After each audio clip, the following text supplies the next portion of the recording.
प्रभा देवी अपने बेटे के साथ एक बड़े मकान में रहती थीं। अपने 2 जवान बेटों और पति को खो चुकी प्रभा के पास अब सिर्फ छोटे बेटे गोपाल का ही सहारा था। गोपाल ऑफिस से आते ही माँ के पास बैठ जाता। माँ, दिन में क्या खाया? बेटा, पराठा सब्जी खाई थी। माँ ने बताया। दूध पिया था? गोपाल ने पूछा। अब भूल गई थी बेटा। माँ, ये बहुत गलत बात है। तुम्हारी सेहत गिर रही है और तुम दूध भी नहीं पीती हो। गोपाल नाराजगी व्यक्त करता।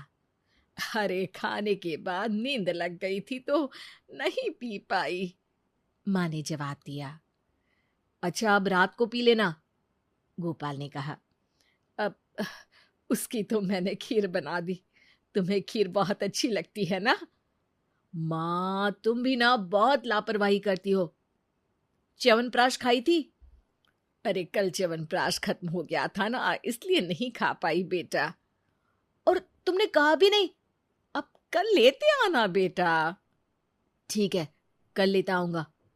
ऐसे रोज गोपाल आता, माँ के पास बैठता और फिर खाना खाकर सो जाता। सवेरे ऑफिस चला जाता। घर का सारा काम नौकरानी कर देती। एक दिन माँ प्रभा देवी ने कहा, बेटा, अब मेरे लिए बहू ला देना। अरे, अभी क्या जल्दी है माँ?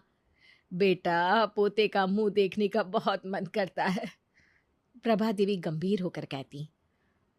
ठीक है माँ, कर लूंगा, थोड़े दिन और रुक जा। जब भी मैं शादी की बात करती हूँ तुम टाल जाते हो। माँ जब भी ऐसे बात करती तो गोपाल माँ से लिपट जाता। अरे माँ, मैं हूं ना तुम्हारे लिए, तुम बहू की चिंता मत कर, समय आने पर सब हो जाएगा। माँ बेटे लिपट कर खूब प्यार करते। गोपाल का एक दोस्त था मोहन। दोनों साथ साथ पढ़े थे और संयोग से नौकरी भी एक साथ एक ऑफिस में ही लगी। लंच के समय एक दिन मोहन ने गोपाल से पूछा, अरे यार, कभी तुम्हारे किसी रिश्तेदार को तुम्हारे यहाँ आते जाते नहीं देखा? पिताजी के मरने के बाद सारे रिश्तेदारों ने हम लोगों से नाता खत्म कर लिया, गोपाल ने बताया। क्यों? इस समय तकलीफ में रिश्तेदार ही तो काम आते हैं, मोहन ने आश्चर्य से कहा। लेकिन मेरे साथ ऐसा नहीं हुआ। यहाँ तक कि चाचा, जिन्हें पिताजी ने पढ़ाया लिखाया था, उन्होंने भी नाता तोड़ दिया। गोपाल थोड़ा गंभीर हो गया। चाचा जी को तो ऐसा नहीं करना चाहिए था, मोहन ने कहा। अरे चाचा को छोड़ो, बुआ ने भी आना जाना छोड़ दिया। सबको लगता था कि हम लोग उन पर बोझ बन जाएंगे। अब भी नहीं आते जाते क्या? मेरे बड़े होने और नौकरी लग जाने के बाद सभी ने रिश्ता फिर से बनाने की कोशिश की, लेकिन माँ ने मना कर दिया। जब मुसीबत में साथ नहीं थे तो अब क्या रिश्ता रखना? सही किया माँ ने। कुछ दिन बाद गोपाल ने मोहन से कहा, यार मोहन, तुम अकेले रहते हो एक कमरे में, हमारे यहाँ क्यों नहीं आ जाते? दोनों साथ रहेंगे। मोहन की बहुत ना नुकुर करने के बाद गोपाल ने मोहन को अपने घर में रहने के लिए राजी कर लिया और अब मोहन और गोपाल एक साथ रहने लगे।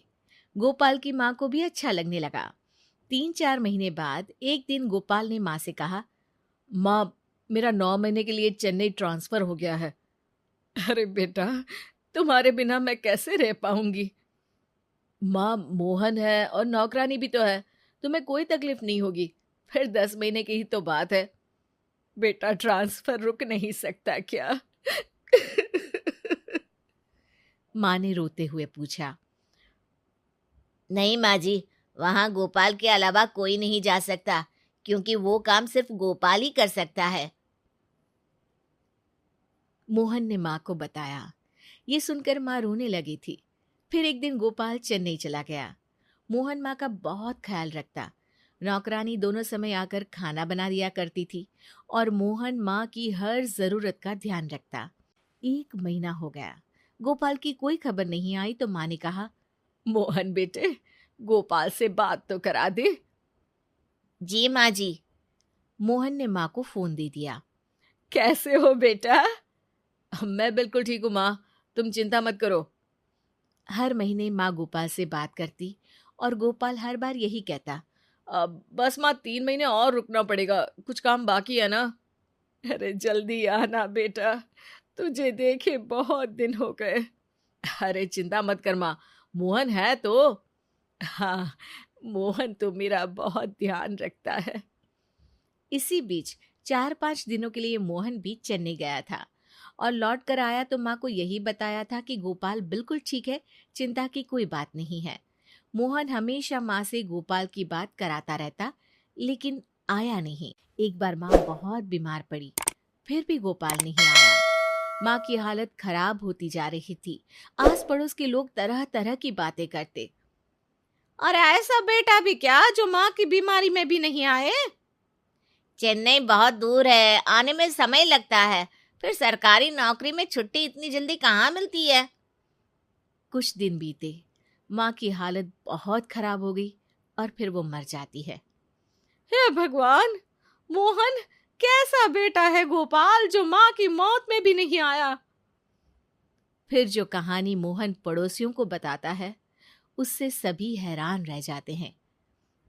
गोपाल को एक लाइलाज बीमारी थी। डॉक्टर ने उसे बता दिया था कि वो कुछ दिनों का ही मेहमान है। लेकिन माँ अपने 2 बेटों को खो चुकी थी, पति भी नहीं थे। अगर गोपाल की ये खबर लगती तो वो जितना जीना था वो भी नहीं जी पाती।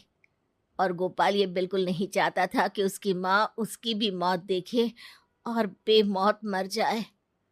हैं? फिर वो फोन पर कौन बात करता था? वो रिकॉर्डेड आवाज मुझे दे गया था, जो मैं माँ को सुना देता था। गोपाल की इच्छा अनुसार सारी संपत्ति मोहन ने अनाथालय को दे दी।